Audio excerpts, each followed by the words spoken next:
quelque chose de traditionnel, quelque chose d'artisanal. Et c'est quelque chose qui, voilà, qui vit, donc oui, je pense qu'on apprend vraiment à l'aimer en travaillant dedans.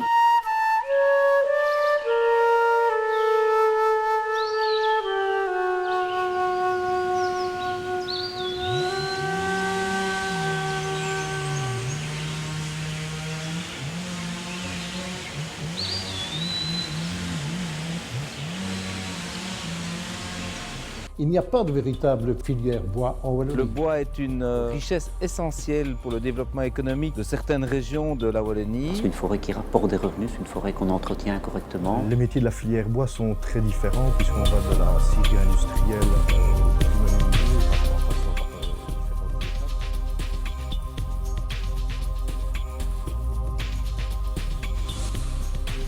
Donc Bourguignon Bois a été créé après la guerre par mon grand-père avec une activité de négoce à laquelle s'est ajouté au fil du temps un atelier de menuiserie et depuis maintenant environ 5 ans la construction de maisons à ossature bois. Alors ce qui pourrait vraiment nous aider dans la filière, je pense, c'est continuer à défendre le bois en tant que matériau spécifique qui doit être vendu par des professionnels du secteur.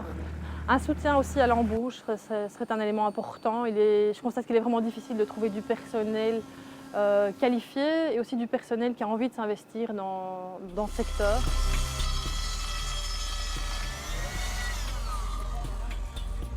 Nous construisons des maisons ossature bois depuis 2000. Nous utilisons un système poteau-poutre uniquement, en bois massif et en lamelé collé. Le système de la filière bois en Belgique ne nous permet pas d'obtenir les bois que l'on voudrait réellement.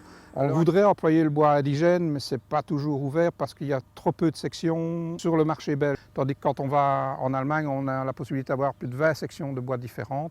Quant au lamelé collé, les entreprises belges sont de trop grosses entreprises qui ne sont pas toujours ouvertes à fournir à des petites entreprises comme nous. Donc de nouveau, on va sur le marché allemand parce qu'on trouve ce qui nous convient.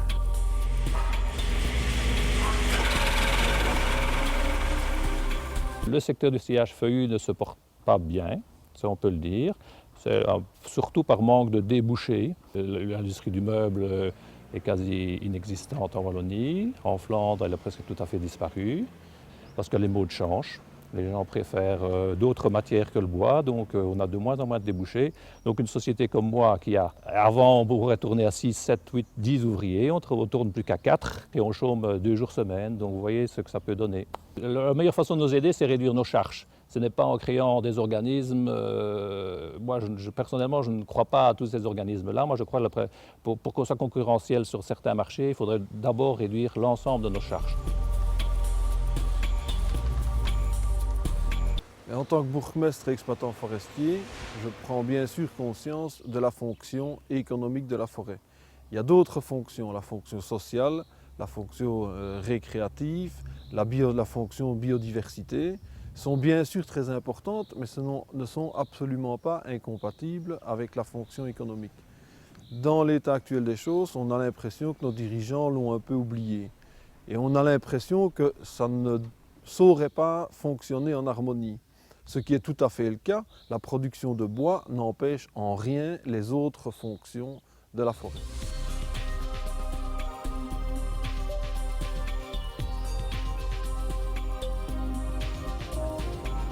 Alors on est 650 chez Burgwarden. C'est une entreprise bien sûr liée à la forêt, liée au secteur bois. On va transformer du bois en cellulose, de la cellulose en papier. Nous avons une distance moyenne aujourd'hui d'approvisionnement de 150 km. Ça fait partie de l'équilibre de notre entreprise, l'équilibre de notre coût. Si demain cette distance venait à passer à 300 ou 400 km, ou pire encore, devoir importer du bois qui viendrait de beaucoup plus loin. Si par exemple demain les filières bois-énergie devaient se développer jusqu'à absorber l'essentiel des sous-produits forestiers, eh bien ce bois qui est utilisé pour l'industrie pourrait venir à manquer. Eh bien nous n'aurions plus ici l'équilibre économique. Et la question pourrait se poser, est-ce que ça vaut encore la peine de fabriquer de la cellulose ou du papier ici au sud de la Belgique ? Mon métier, c'est l'exploitation forestière spécialisée en feuillus. J'ai constaté que toute une série de la clientèle disparaissait. Et d'autre part, il y avait une demande très forte venant d'Asie. Et donc, je devais bien faire des choix. Et je me suis rendu compte que 400 km en Europe, par la route, c'était aussi cher qu'envers Shanghai. Si on veut garder son volume et son chiffre d'affaires, il fallait prendre l'option asiatique, sinon je devenais hors de market et risquais moi-même de disparaître. Arriver à être bon dans tous les domaines de la menuiserie extérieure, c'est devenu pratiquement illusoire. Nous, on a choisi clairement d'aller dans la fabrication du châssis de fenêtre en bois de manière semi-industrielle, mais avec un esprit artisanal. On oublie le métier de placeur. Ce métier de placeur, il est réservé à des gens dont le coût horaire va être nettement plus faible.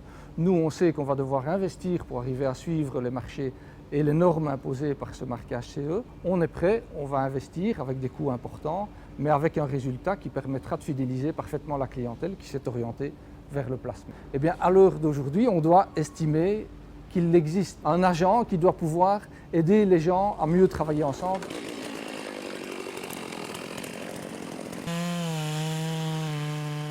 « 20% de la forêt wallonne appartient à de petits propriétaires privés, c'est-à-dire des propriétaires qui possèdent moins de 10 hectares de forêt. Certains gèrent correctement leur forêt, d'autres ne gèrent pas du tout leurs biens, et la majorité qu'ils pratiquent une gestion moyenne, aussi bien en termes de dynamisme que de qualité.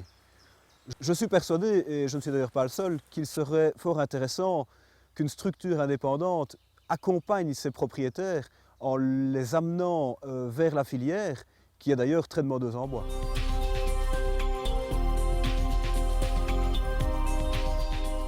Stabilam est fabricant de systèmes constructifs bois. On est en action depuis plus ou moins 15 ans. Le souci qu'on rencontre aujourd'hui, c'est qu'au niveau des entreprises publiques ou des bureaux d'études, on va dire des architectes, ils vont toujours chercher en exemple ce qui est fait en Autriche, ce qui est fait en Allemagne. Et ils occultent un peu tout le savoir-faire que les entreprises belges ont. Aujourd'hui, quand on trouve un débouché pour une essence qui n'est pratiquement plus utilisée, quand on a trouvé le débouché, les scieurs disent « on ne sait pas faire » ou le prix tout de suite est augmenté. Il n'y a pas vraiment une volonté commune à tous les acteurs dans le secteur pour faire avancer le produit belge avec les essences belges. C'est un peu difficile. Là, il y a un peu un problème pas de malentente, mais on ne se connaît pas et ce n'est pas toujours évident.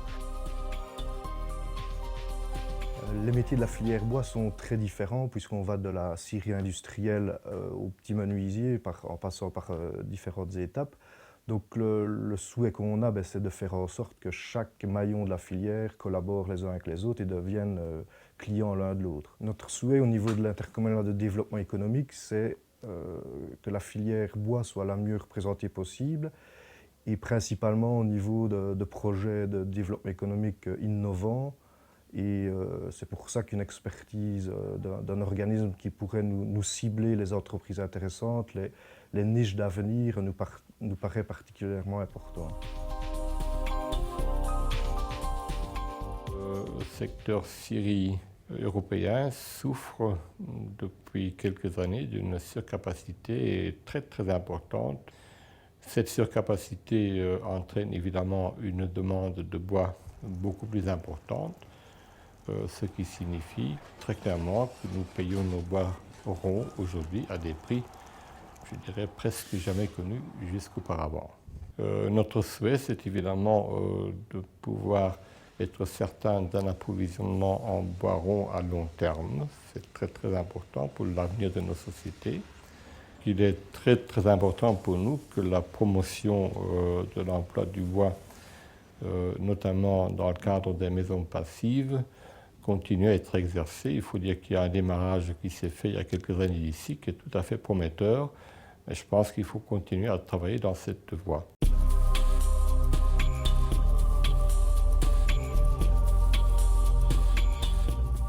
Il n'y a pas de véritable filière bois en Wallonie. Et notre but, le but qui nous a été assigné par la région wallonne, c'est de créer cette filière, mais une filière qui doit être, à mon avis, axée sur l'économique.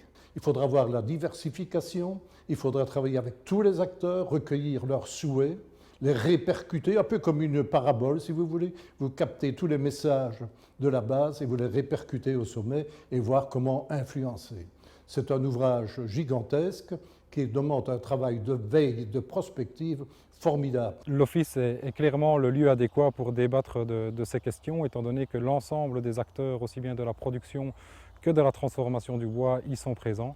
Et donc on pense que l'Office pourra prendre des mesures qui puissent être adéquates et être un consensus par rapport à l'ensemble des acteurs de la filière forêt-bois.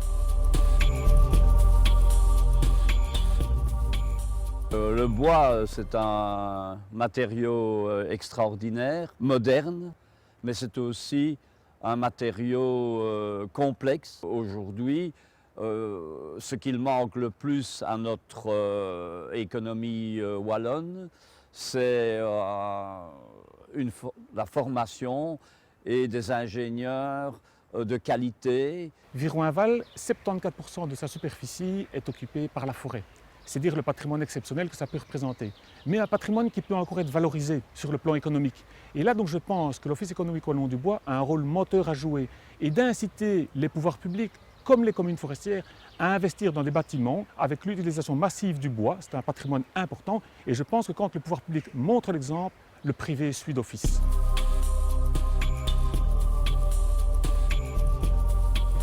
Donc, tant pour l'Office économique wallon du bois que pour la cellule d'appui à la petite propriété forestière privée, je pense qu'il est important que ces structures puissent se développer, prendre leur autonomie. Donc, nous avons aujourd'hui un rôle d'appui, de les soutenir dans ces premiers moments, mais il faut qu'ils puissent travailler ensemble de manière à pouvoir générer des revenus, faire en sorte que les propriétaires forestiers puissent développer leurs activités au mieux, et nous serons à leur côté pour faire cela.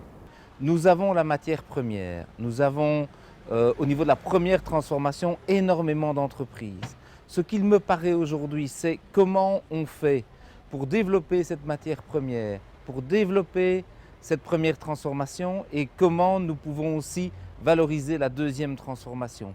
Comment nous pouvons également utiliser le bois dans de nouvelles technologies, de nouveaux matériaux. Comment faire en sorte que nous soyons à la pointe de l'innovation. Pourquoi d'autres réussissent-ils mieux que nous? Ce sont des questions essentielles pour moi. Je pense que l'Office est l'endroit idoine, adéquat, premier pour vraiment avoir cette réflexion et surtout aider nos entreprises à ce qu'elles ne se sentent pas les unes à côté des autres, mais les unes avec les autres.